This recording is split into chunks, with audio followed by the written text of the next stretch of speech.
My name is Bertie Myers, and I was 38 years old the day I buried my husband in front of 200 people, none of whom were my family. At the exact minute they lowered Tom into the ground, my phone lit up with 34 photos of my sister's birthday party. Gold balloons, a 3-tier cake, my mom raising a glass. The day before, my mother had answered the funeral invitation with a single text. "Today is your sister's birthday. We can't come." My parents chose a dinner reservation over my husband's casket, and my family posted the pictures to prove it. For 6 months after that, none of them called me. Not once. Then one Saturday morning, a headline about me landed on every porch in town, and the same people who couldn't drive 11 minutes to a funeral suddenly called me 11 times in 4 hours. What they found out I had, and what I did about it at a ribbon cutting in front of the whole town, none of them saw coming. Welcome back to Hidden Family Revenge, where the people who were supposed to love you become the story you survived. If your family ever measured you by what you could show off instead of who you are, this one is for you. Drop a comment, tell me where you're listening from, and be sure to subscribe, because that headline is coming. Tom died on a Thursday in October at 10 minutes past 2 in the afternoon, standing in the paint aisle of the hardware store his hands had kept alive for 20 years. A blood vessel in his brain, the doctors said. There one heartbeat, gone the next, no warning anyone could have caught. He was 44. Walt, his store manager and best friend, called me while I was teaching 8th grade science, and I remember the classroom door and the hallway, and then nothing until the hospital parking lot. Here's what kind of man my husband was. That same morning, he had stuck a note on my lunchbox, the way he did most mornings. Some days a joke, some days a hardware pun so bad I'd groan in the teacher's lounge. I still have that last one. And here's the detail the whole town would repeat later, at the counter, at the diner, at the funeral. The last thing Tom Myers ever rang up, 90 seconds before he fell, was a box of wood screws for a kid building his mother a wheelchair ramp. He charged him half price. He always charged half price for ramps, for school projects, for anybody trying to fix something for somebody else. And he'd wave you off if you thanked him too loudly. Marion Falls, Ohio is not a big town. By Friday morning there were flowers piled against the store's front door, and a crayon drawing of the store taped to the glass, and Walt standing in the middle of it all with the keys in his hand, not knowing whether opening or closing would break him worse. The town would remember that box of wood screws for a reason none of us could have imagined yet. I called my mother that night, from Tom's side of the bed, because his side still smelled like him, and I needed to be brave for exactly one phone call. I told her my husband was dead. There was a pause, and then my mother, Sharon Wheeler, said the words she'd say at church. "Oh, honey, how awful." And then, in the same breath, asked her first real question. "Will it be a big service? A lot of the store people?" Not "how are you?" Not "do you want me to come over?" She wanted the attendance forecast. I was too hollow to hear it then. Grief makes you deaf to things you've heard your whole life. The funeral was set for the following Tuesday, October 14th. Yes, my sister Kayla's 33rd birthday. I knew the date when I chose it. It was the only day the church and the cemetery could both take us, and I told myself no family on earth would need that explained. I asked my Aunt Patty to remind everyone about the time, and the morning before the funeral, while I was ironing the black dress I'd bought in a fog, my phone buzzed on the ironing board. My mother. One text, no call. "Today is your sister's birthday, we can't come." I read it 3 times. I stood there with the iron in my hand, waiting for the second text, the one that would say "we'll come after," or "Dad will be there," or anything. The iron hissed. No second text came. I thought that message was the cruelest thing my mother would ever send me. I was wrong. The cruelest thing she ever sent had a caption. 200 people came to my husband's funeral. The church ran out of seats, and the ushers propped the doors so the crowd on the steps could hear. 20 years of hardware customers came.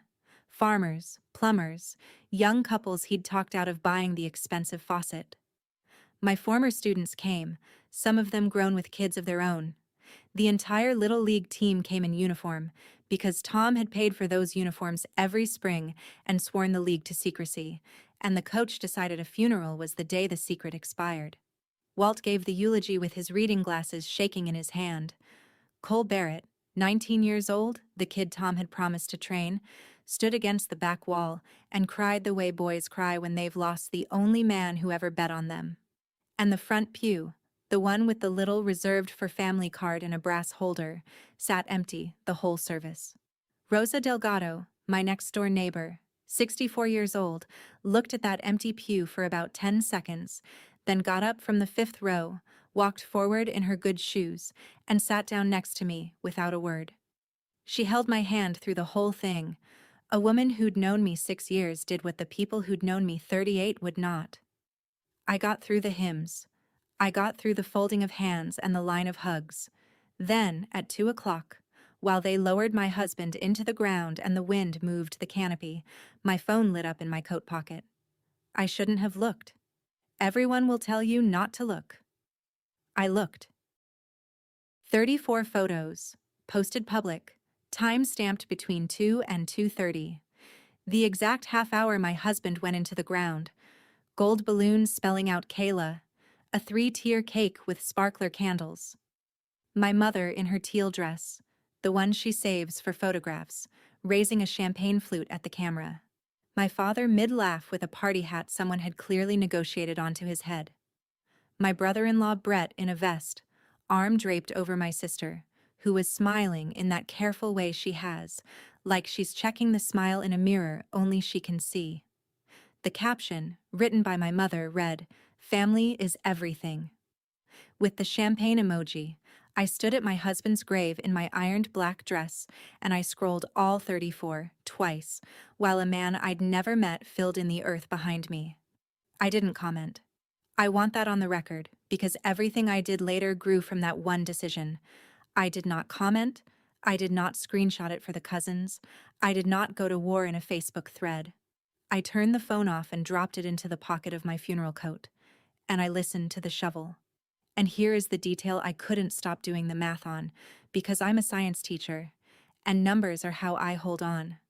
The restaurant where those balloons were taped to the wall is 11 minutes by car from the church, where 200 strangers stood for my husband. 11 minutes. They could not drive 11 minutes.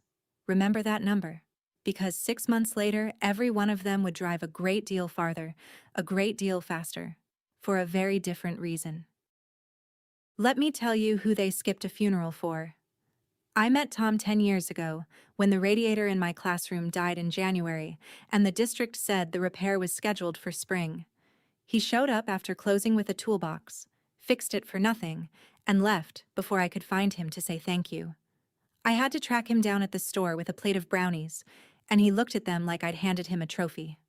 We were married within the year, at the courthouse, because neither of us needed an audience for the truest thing we'd ever done. 9 years. No kids of our own. The kids at the store and the kids in your class are ours, he said once, and meant it. He drove a 12-year-old pickup.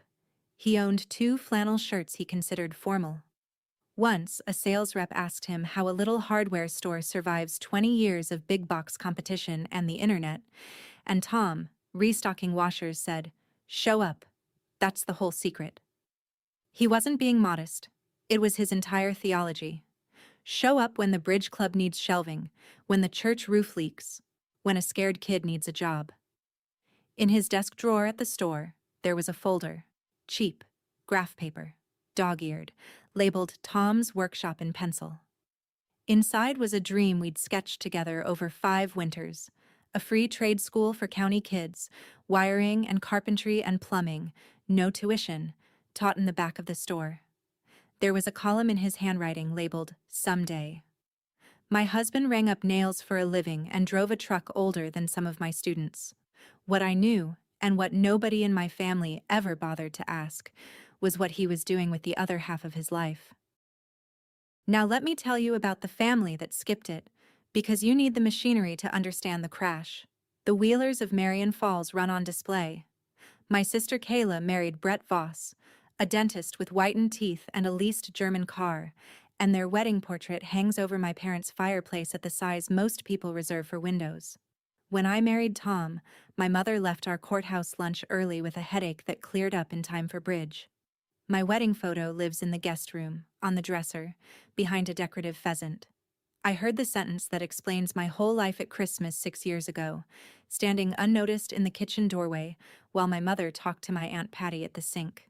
Patty had said something kind about Tom, how he'd plowed half the block's driveways that morning. And my mother, drying a serving dish, said, "He was just a shopkeeper." Not cruelly. That's the part people miss. She said it the way you'd state a zip code, a plain fact about where somebody ranks. And my role in that family was never daughter, exactly. I was staff. I organized Dad's retirement party. I drove Mom to her knee consults. I wrapped the Christmas presents she gave other people, including, 2 years running, my own. I did it because I'm good at it, and because some dumb loyal animal in me believed that if I carried enough, eventually somebody would look up and see the person carrying. Tom watched all of it and never once fought them.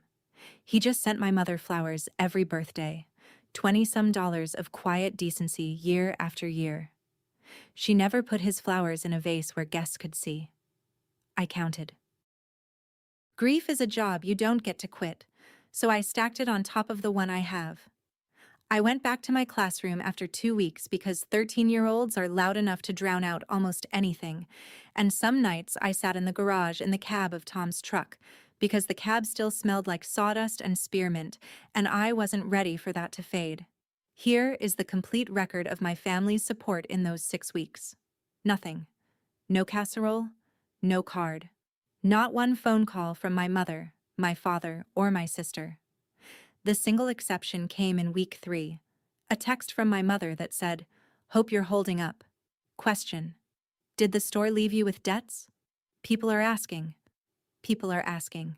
My husband was dead 6 weeks, and her concern was whether his little shop had embarrassed the family balance sheet. I typed 4 replies and sent the shortest one.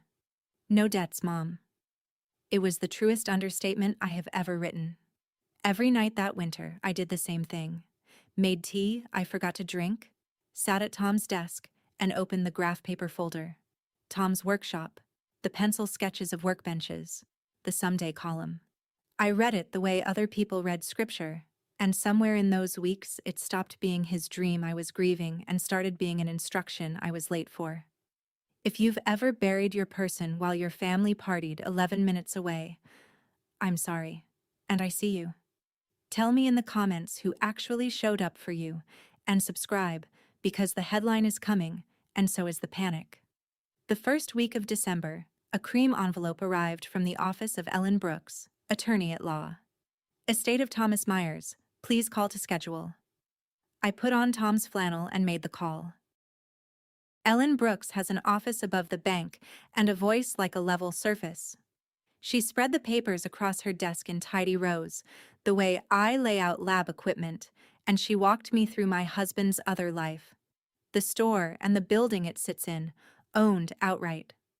3 small rental buildings on the east side, held in an LLC, tenants happy, roofs sound.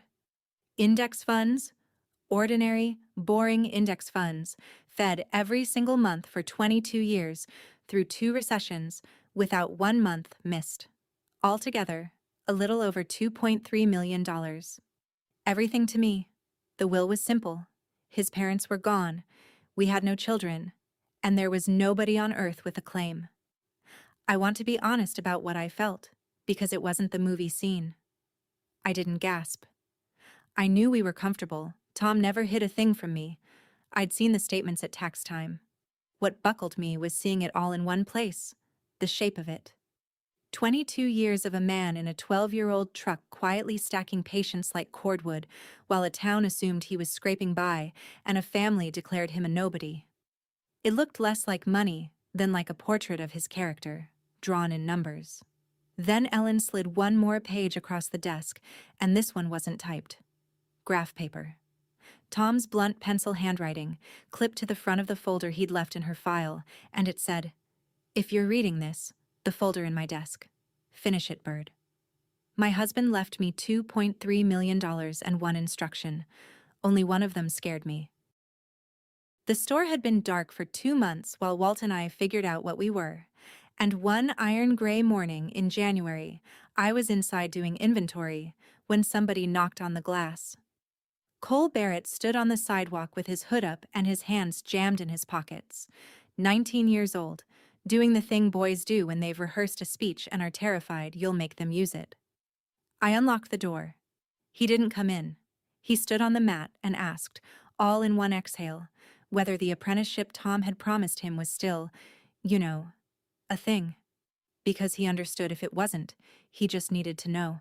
No big deal. It was clearly the biggest deal in his world. I knew his file the way teachers know a town. Mother sick, father long gone, works nights stocking shelves at the grocery, good hands, no money for college, and no map to anywhere. Tom had caught him examining a chisel he couldn't afford and instead of watching him like a shoplifter, hired him for Saturdays and started teaching him joinery. He said I had carpenter's eyes, Cole told the doormat, barely audible. Nobody ever said anything like that to me. And standing there in the cold doorway of my dead husband's store, I felt the folder in the desk behind me the way you feel a person in a room, the someday column, breathing. This kid was the first line of it. I told him to come back Saturday and ask for Walt.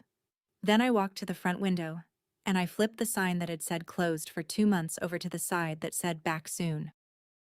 We reopened the store on the first Saturday in February, Walt running the floor and me doing the books after school.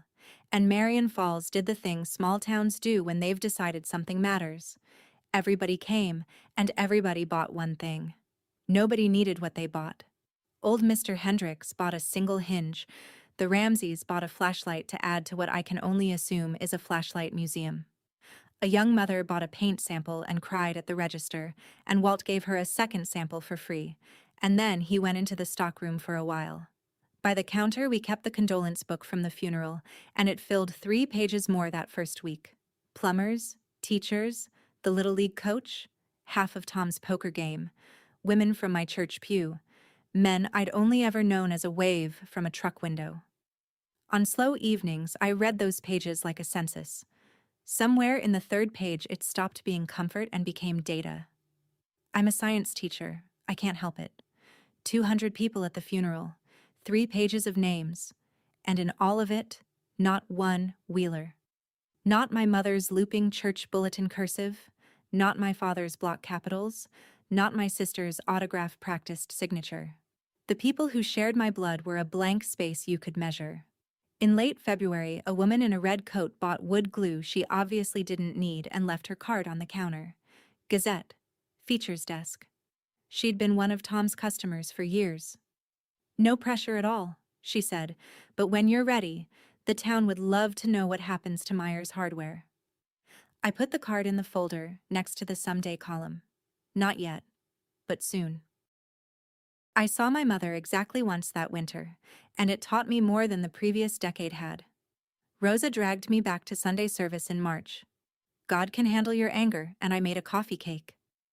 And my mother spotted me across the fellowship hall the way a lighthouse spots a boat.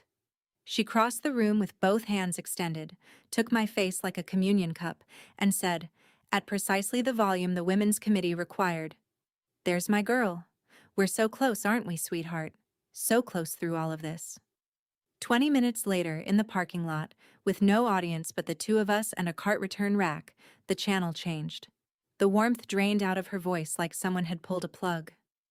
Easter was coming, she said. The whole family would be at the house. I should come. And please, Bertie, don't be dramatic about the birthday thing. People talk. I stood there holding my purse. The birthday thing. 4 months of silence. 34 balloon photos over my husband's open grave, and in her ledger, the injury on record was that people might discuss it. That's when I finally understood the operating system I'd been raised inside. For my mother, the sin was never the skipped funeral. The sin was the funeral having witnesses. She didn't need my forgiveness. She needed my cooperation with the official story, in which the Wheelers are a close, handsome family, and everything else is weather. I said I'd think about Easter. I drove home past the store, and the sight of Tom's sign settled something in my sternum. She could have her story. I was about to start telling a different one, in pencil, on graph paper, at first. Here is the part I need you to understand, because everything at the ribbon cutting stands on it. In April, I went back to Ellen Brooks and asked her to build the school, legally, permanently, and in a very particular shape. $1.9 million of Tom's estate would fund an endowment for a free trade school, Tom's workshop, in the store's back building. The interest would pay part-time instructors and materials, forever. And the whole thing would sit inside an irrevocable charitable trust. Irrevocable is the most beautiful ugly word in the law. It means no one can ever undo it, rename it, redirect it, or borrow against it. Not a judge in an ordinary mood, not a scheming relative, not a future version of me. Ellen took off her glasses and did her duty. Did I understand I could never get the money back? That no circumstance, illness, remorse, family pressure would unlock it? She is required to ask 3 times, in 3 ways. 3 times I said yes. Because here is the truth I'd figured out alone in the cab of Tom's truck. I wasn't locking that money away from my family. I was locking it away from my own worst hope. I knew myself. I knew that 38 years of wanting a seat at that table doesn't die from one funeral, and that some soft evening years from now, my mother could cry in my kitchen, and I could find myself trying to buy back a family with my husband's life savings. So I welded the door shut while my hands were steady. Kindness to my future self, Ellen called it. 2 days later, I signed. 4 days after that, I called the number on the red coat reporter's card. The reporter came to the store on a Tuesday after close. We sat on paint buckets, which she said was the best interview furniture she'd had all year, and I told her about Tom, the radiator he fixed for a stranger, the Little League uniforms and the sworn secrecy, the half-priced wood screws, the graph paper folder with the someday column, which she held for a moment the way you'd hold someone's newborn. I told her about coal, and the wiring class, and the back building. I did not say one word about my family, and she noticed the shape of the hole, because good reporters do, and she was kind enough not to put her finger in it. The story ran that Saturday. Front page, above the fold, with a photograph of me standing in the store doorway holding the folder. The headline read, "Widow turns Myers Hardware into free trade school. $1.9 million gift honors the man who always showed up. $1.9 million. In print. On every porch in Marion Falls and every screen in 3 counties by breakfast, next to a pull quote from Walt that made me cry in the cereal aisle when I finally read it. The paper hit porches at 6 in the morning. I know the timeline the way I know a lab procedure because I wrote it down that night, feeling like a researcher watching a reaction finally run. My phone rang for the first time at 9:41 a.m. My mother. I let it go. It rang again at 9:52, 10:15, 10:40. By 1 o'clock I had 11 missed calls. My mother, my father, my sister, my brother-in-law, 2 cousins who hadn't dialed my number in years. 6 months of grief. 0 calls. 1 headline about money. 11. Every last one of them from people who couldn't drive 11 minutes to a funeral. I didn't answer that day. I sat at the kitchen table with the paper and a pot of tea and let the voicemails accumulate, and I listened to them all that evening in order, like tree rings. Voicemail 1, 9:41 a.m. My mother, festival-voiced. "Bertie, honey, we just saw the paper. We are so proud. This is just wonderful. Call your mother." Honey. Wonderful. A stranger would have heard love. Voicemail 4, early afternoon, the temperature dropping. "Bertie, it's your mother again. I don't understand why you're not picking up. This involves the family, sweetheart. We have things to discuss." There it was. Involves the family. 6 months too late, and aimed at a bank balance. Voicemail 7, evening, the mask fully off. "Your father is very hurt that you didn't tell us about any of this. After everything, Bertie. Call me tonight." After everything. I laughed alone in my kitchen, one short bark that would have scared the cat if we'd had one. In her story, the silence had been mine. My brother-in-law Brett texted, Saw the news, incredible. Let's grab dinner soon, have a business idea you're going to love. Two cousins surfaced like bass after rain. And my sister texted just one line, late, at 11:40 p.m., which I turned over for an hour and couldn't read the temperature of. The paper made me cry. Can I call you sometime? Here's the arithmetic I did before bed, the same kind I'd done at the graveside, because numbers are how I hold on. My husband died and my family managed 0 phone calls in 6 months. A newspaper said $1.9 million, and they managed 11 in 4 hours. My mother finally came looking for me the day I became worth being seen with. Sunday afternoon, a sedan I'd known since high school pulled into my driveway. My parents had finally found 11 minutes. They came up the walk with supermarket flowers, carnations, the receipt still stapled to the cellophane, and my mother hugged me on my own porch for the first time since the wedding she left early. She held on an extra beat, angled toward the street. Even with no cameras, my mother performs for the one in her head. Inside, she did a thing I will never forget. She appraised my house. Her eyes went around the living room like a realtor's. The built-ins Tom made, the refinished floors, the good light. And she said wonderingly, "This place has real bones. I never noticed." 11 years she'd had the address. My father stood in the doorway to the garage looking at Tom's tool wall, the way men look at cathedrals, and said it was a heck of a setup, which in Gary Wheeler is a eulogy. We drank coffee. And then my mother folded her hands and began the rewrite. "We always said it," she told the carnations. "Tom was the steadiest man in this town. We always said that."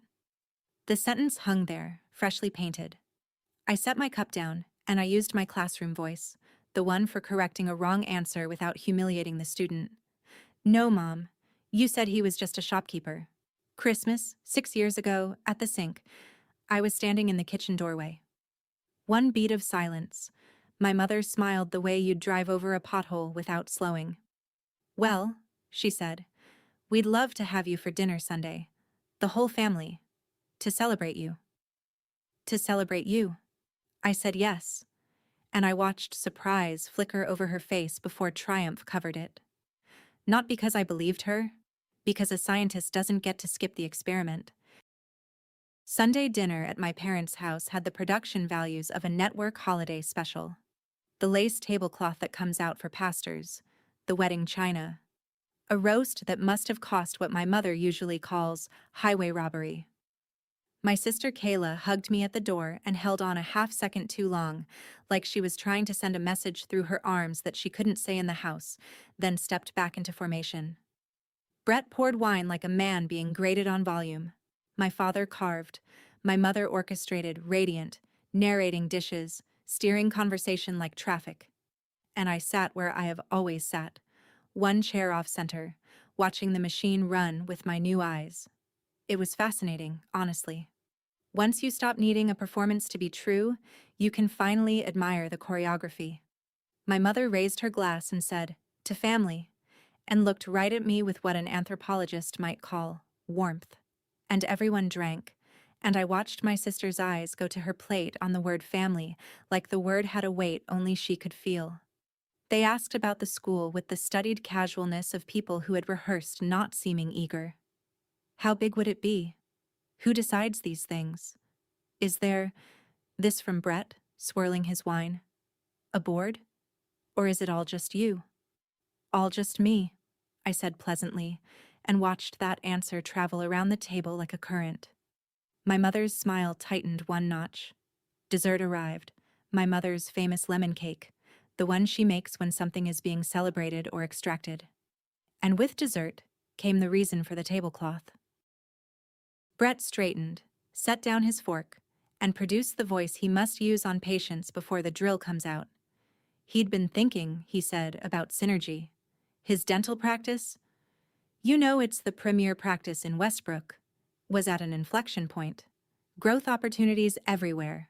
All it needed was a bridge. He actually used the word bridge to a science teacher, apparently unaware bridges are load tested. $150,000. He said it fast, like a man ripping tape. Structured as an investment, really, an opportunity he wanted me to have. My mother leaned in on cue, folding her napkin, and laid the velvet over it. Family invests in family, Bertie. There it was. 6 months of silence, one headline, one roast, and now the family motto, freshly minted for the occasion. Around that table, nobody breathed. Kayla was studying her plate like it held an exam. My father was nodding along in the vague way he nods at weather reports. And I felt strangely calm, because the experiment was running clean and the data was beautiful. I asked my one question. I kept my voice level, the way I do when a student is about to see their own error. When Tom died, the store needed hands for a week. Walt is 61 and he was there alone at 6 a.m. Not one person at this table offered an hour. What changed? The silence had texture. Brett recovered first. Well, we're not really hardware people. And heard it land, and stopped. 6 months of silence, one headline, and suddenly, it's family invests in family. If you can smell what's coming, subscribe. Because what they asked for next at my husband's school is the part I still can't believe. Then my mother patted my hand twice, like sealing an envelope, and said there was one more small thing they wanted to discuss. About the name on the school. My mother presented it the way you'd present a gift you expect to be thanked for. The school, she said, was a beautiful idea. Beautiful. But had I really thought about the name? Tom's workshop is sweet, honey, but sweet isn't legacy. We were thinking the Wheeler Family Foundation. She let it shimmer over the lemon cake. There was more, and it arrived rehearsed. The ribbon cutting was going to be the event of the summer, wasn't it? The Gazette would be there, maybe Columbus Stations, and the family should be part of it, properly. Front row, all of them. She would say a few words. A mother's perspective. And the name on the gate, or at least on the endowment, where names matter. Wheeler. There's no Myers family left, sweetheart, she said gently, like she was breaking sad news rather than erasing a man. You're a Wheeler. You'll always be a Wheeler. Let the family stand behind you on this. I looked at her for a long moment, and I gave her the plain technical truth, in the voice I use for explaining why the volcano project can't use real lava. The endowment was signed, sealed, and irrevocable. Permanent. The name was part of the trust instrument itself. It could not be changed. Not by me, not by anyone, not ever. My mother received this the way she receives all inconvenient facts, as an opening position. Everything can be renegotiated, honey, she said, patting my hand again. Your father knows people. And that's when I finally saw it whole, glinting under the chandelier she'd bought to impress a congressman's wife who never came. They didn't need the school's money. They needed its name. They had come to collect the one thing Tom had never owed them: credit. I declined dessert seconds, went home, and by Wednesday, the town's weather changed, because my mother had been seeding clouds. A woman from the church auxiliary stopped me at the pharmacy, hand on my arm, eyes wet with borrowed feeling. Your mother is just heartbroken, Bertie, after all she's done for you girls. An aunt on my father's side called to say, in the tone of a diplomat, that the school could be the thing that heals this family, as though the school were a casserole and not my husband's grave marker with a roof on it. The Gazette's editor mentioned to Walt, apologetically, that someone had pitched them a follow-up story angle. The Wheeler family's school project. He'd declined. Someone. I recognized every gear in the machine, because I'd spent 38 years being one of them. This is how my mother wins. She never argues the facts with you. She simply tells her version to enough people at the right altitude, and lets the town do the pressing. She doesn't need you to agree. She needs you to get tired. And I'll confess, the old exhaustion started up in me on schedule. That lifelong reflex that says, just give them something. Smooth it over. You're good at that. Then, Thursday night, grading a stack of quizzes at the kitchen table, I got a text that didn't fit the pattern. My sister. Can I come by tomorrow? Just me. Don't tell Mom. I sat looking at it with a red pen in my hand. In 33 years, I could not remember one time Kayla had wanted to be somewhere our mother didn't know about. I texted back, "Come." My sister sat at my kitchen table turning a mug of tea she never drank, and for a while she talked about nothing: the kids, the weather, the way you circle a cold pool. Then she stopped circling. "I asked her to move the party," Kayla said to the mug. "When Patty told us the funeral was on my birthday, I said, 'Mom, we have to move the dinner, it's Tom's funeral.' I begged her, actually. I didn't move. 10 years of teaching has taught me when to be furniture." She said no. "And you want to know the reason? The actual reason?" Kayla laughed, a sound with broken glass in it. "The deposit. The restaurant deposit was non-refundable. $200, Bertie. That's what his funeral was worth to her. That's the exchange rate. $200. I stood, ran the tap, and set a glass of water in front of my sister, mostly so my hands had a job. Then I asked the question I'd been carrying since the graveside. "Did you post those pictures?" She flinched like I'd flicked her. "Mom took my phone. She'd been posting all afternoon." She said. Kayla closed her eyes, quoting from memory. "Grief doesn't need an audience, but a birthday does." We sat with that sentence between us like something that had crawled out of the wall. And I want to be fair here, because fairness is all I have left. My sister cried at my kitchen table, and I believed every tear. She'd begged, been overruled, sat in the gold balloons like a prop, and hated it. It was true, and it was terrible. And here is what else was true. She had still sat there. I believed her. And it didn't change a single thing I had to do. My father came to the store on a Saturday, alone, in the manner of a man running an errand he hadn't been assigned. Gary Wheeler spent 20 minutes among the fasteners, picking up a level and putting it down, reading the back of a caulk tube like it had a plot, while Cole restocked around him, and Walt watched from the register with a poker face I appreciated. Finally, he came to the counter with a hammer. My father has 3 hammers I know of. Nobody needs a 4th hammer.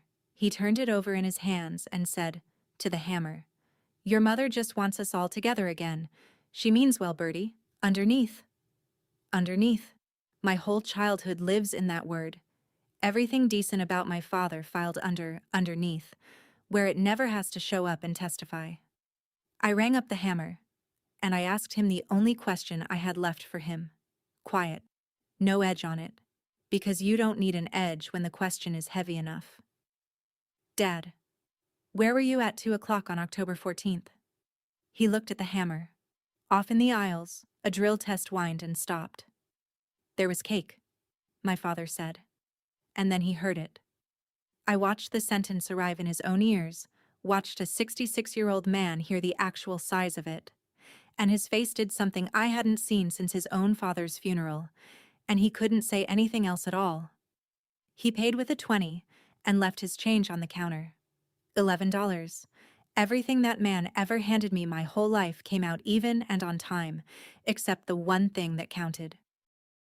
I took what was left of my questions to my Aunt Patty, my mother's younger sister, who lives one town over with a porch swing and no filter. She poured iced tea and let me get the whole thing out, the text, the balloons, the rename. And then she rocked for a while, deciding something. "You know about the lawn," she said finally. It wasn't a question. I knew pieces. She gave me the whole of it. My mother was 12 when their father's business failed. Properly failed, with men in short-sleeved shirts carrying furniture out of the house and stacking it on the front lawn for the whole street to inspect. Neighbors came out to watch. Her best friend watched from across the road and didn't wave, and on Monday at school there was a new empty ring around her at lunch, where she stood holding the meal voucher the county gave you in a line where everyone could see what color it was. 2 years of that, Patty said. Sharon didn't grow up wanting to be rich, child. She grew up wanting to never be looked at like that again. Every picture she posts is a shield. Kayla's the prettiest shield she ever made. She looked at me over her glass. And you married a man who didn't care who was looking. You have no idea how frightening that is to her. I drove home the long way, past the store, and sat in the truck in my driveway for a while. I understand my mother now, as well as I ever will. A 12-year-old guarding a furniture pile, 60 years on. Understanding why she built the shield doesn't mean I owe it my husband's name. My mother came alone on a Tuesday evening, 2 weeks before the ribbon cutting, with no flowers and no audience, and that alone told me to pay attention. Sharon Wheeler, without a witness, is Sharon Wheeler at her most true. She sat in Tom's chair, which I chose not to fight about, and she made her final offer with her hands folded, like a woman at a parole board. I'm asking you as your mother, not for money. I have never once asked you for money. True, technically, she'd asked through Brett.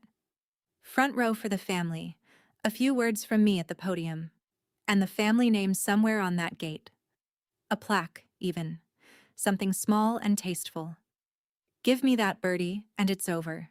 All of it. You have your family back. Sunday dinners, Christmas morning, somebody's table to sit at when you're old. Everything like before. But better, because now we'd be so proud of you. I want to be honest with you about that moment because this channel is where I tell the truth. It worked on me. Not the plaque. The picture. 38 years I had waited for my mother to be proud of me out loud, and here she was, offering it at retail, and some starving thing in me stood up at the smell of it. She saw it too. She's not stupid. She's precise. She reached over and squeezed my hand. You'll never eat a holiday alone again, sweetheart. For one long night after she left, I wanted to say yes. I'm not going to pretend I didn't. Then, sometime after midnight, I opened Tom's folder one more time. Everything I needed was in that folder, the way everything you need usually is, filed where you left it. Tom's pencil sketches, the workbench heights annotated in his blunt hand, the someday column. And in the corner of the last page, a joke he'd written to himself. Small, like he was embarrassed of it. Rule 1 of the school, show up. On top of the folder sat the first enrollment form, already filled out in careful ballpoint, Cole Barrett, age 19, program carpentry, and a photo Walt had texted me that afternoon. The entry gate he'd built from store oak. Sanded, oiled, blank, waiting for the carving. I sat at the kitchen table and wrote the ribbon-cutting speech twice. The first draft had my family in it. 3 tight paragraphs. The text message, the balloons, the 6 months of silence. Accurate as a lab report. And I read it out loud to the empty kitchen and it felt like power. And then I read it again and heard what it actually was. If I put them in my speech, they would be in the school's story forever. The Gazette would print it, the town would retell it, and every kid who ever walked through Tom's Gate would walk through my grievance to get there. Tom's Gate doesn't owe them a doorway, not even as villains. I tore the draft in half and wrote the second speech, the true one, and it wasn't about the Wheelers at all. Then I made 2 phone calls about seating, and I slept better than I had in 8 months. Saturday came up bright and windless, 200 folding chairs on the lot where his truck used to park, and at 9:15, my mother's sedan pulled in, carrying 4 people and 1 final condition. The lot looked like the town had decided to throw itself a wedding. 200 folding chairs in rows where Tom's truck used to park. A red ribbon across Walt's oak gate, which stood covered in a drop cloth like a monument waiting for a president. The high school band tuning in the corner, more enthusiasm than pitch. Rosa's table of pan dulce and coffee, 3 deep in customers. The Little League team in their uniforms, on their coach's orders, because Tom bought these and he's going to see them worn. The Gazette photographer, and next to her, a TV camera from Columbus. Into all of this, at 9:15, came the Wheelers, dressed like an insurance commercial. My mother in the teal dress, the photograph dress. She moved through the crowd accepting condolences she had never earned and made for the front row, where she stopped. Because the front row had name cards, hand-lettered by my 8th graders, Cole Barrett, first student, Rosa Delgado, Walt Jensen, Mrs. Henriksen, who bought a hinge, the coach, the reporter in the red coat, and 1 empty chair on the aisle with a card that said, Tom Myers, founder. The Wheeler seats were in row 4, with everybody else's. I watched my mother read those name cards twice, watched her recalculate, And then she found me at the side of the stage, smiling for the visible public, speaking through the smile for me alone. Fix the seating, sweetheart, before people notice. And then, softer, the real instruction. And you'll mention the family in your remarks, yes? Columbus is here. People are watching. People are watching. Her whole cosmology in 3 words. I looked at my mother, camera ready, front row hungry, 60 years away from a furniture pile on a lawn, and I asked her the only question I had left. What was the deposit, Mom? She blinked. Behind us, the band stopped tuning, and the morning got very bright and very quiet in that way outdoor mornings do. What? She said. The restaurant deposit, October 14th. I kept my voice the way I keep it when a student is about to see their own error on the board. Level, patient, no place to hide in it. My mother's face didn't move, but her eyes did. One flick toward the crowd, checking her perimeter. Always checking. I don't know what you... $200, I said. Kayla asked you to move the party. You said no, because of a $200 deposit. So that's the number, Mom. That's the going rate. I stand next to that number every time you say the word family. For 3 full seconds, my mother had no line. I had never seen it before, and I noticed, with the strange clinical corner of my brain that never shuts off, that she looked smaller without a script, and older, and for a heartbeat, almost young. Then the machine caught, and she changed strategies with the smoothness of 40 years' practice, voice down into velvet, hand on my wrist. Don't do this today, Bertie. Today can fix everything. Give the speech right, and all of it goes away. You get your family back. Give the speech right. Even now, standing in the middle of 200 people who had come for a dead man who never once checked who was watching, she was negotiating the camera angle. Over her shoulder, I could see Kayla, 3 steps back, close enough to have heard all of it, holding her purse strap with both hands. Brett was checking his tie in the reflection of the store window. The band teacher caught my eye and tapped his watch. Apologetic. Microphone in 90 seconds. 38 years on one side of the scale. A man's name on the other. I stepped up to the microphone with Tom's folder under my arm, and I did not clear my throat, because I had already decided nothing about this was going to sound like an apology. I told them about a man who fixed a stranger's classroom radiator in January and ran from the thank you. I told them about the uniforms they were sitting in front of, and the sworn secrecy, and how the coach broke the statute of limitations at a funeral. I told them the last thing Tom Myers ever sold was a box of wood screws, half price, for a wheelchair ramp, and that I could hear him objecting to me telling it. Then I turned to the front row, and I gave the honor where the honor had always belonged. Cole Barrett, who knocked on a closed door and became this school's first student. Rosa Delgado, who sat with me the first night and every night after. Walt Jensen, who opened this store alone at 6 a.m. the morning after his best friend died. Mrs. Henriksen, who bought a hinge she didn't need so a widow would keep the lights on. This school wasn't built by money. It was built by people who showed up. I nodded to Walt. He pulled the drop cloth, and there it was. His oak gate, and carved across the header, traced from a pencil line in a graph paper folder, my husband's own handwriting. Show up. That's the whole secret. 200 people came off their chairs, and under the applause, I leaned back to the microphone for the last piece, the one sentence I had rewritten 9 times. The Myers Endowment is permanent. Permanent means it can never be renamed, redirected, or renegotiated by anyone, including me. Some things should stay exactly what the man who built them meant them to be. I never said the word Wheeler. I never looked at row 4. The absence was the answer, and everyone it was addressed to received it. At the edge of my vision, Teal rose from a folding chair. My mother left through the middle of a standing ovation, and she made even that a production. Chin high, purse squared, my father and Brett pulled behind her like luggage, her exit choreographed to read as dignity to anyone watching from a distance. Kayla stood a moment longer. She looked at the gate, and at me, and I watched my sister choose in real time, watched the cage door swing on its hinge. And then she went. Because 33 years of training doesn't break at one ribbon cutting. But she looked back. Once, at the gate. I hold on to that. At the edge of the parking lot, past the last row of chairs, my mother turned around, and for the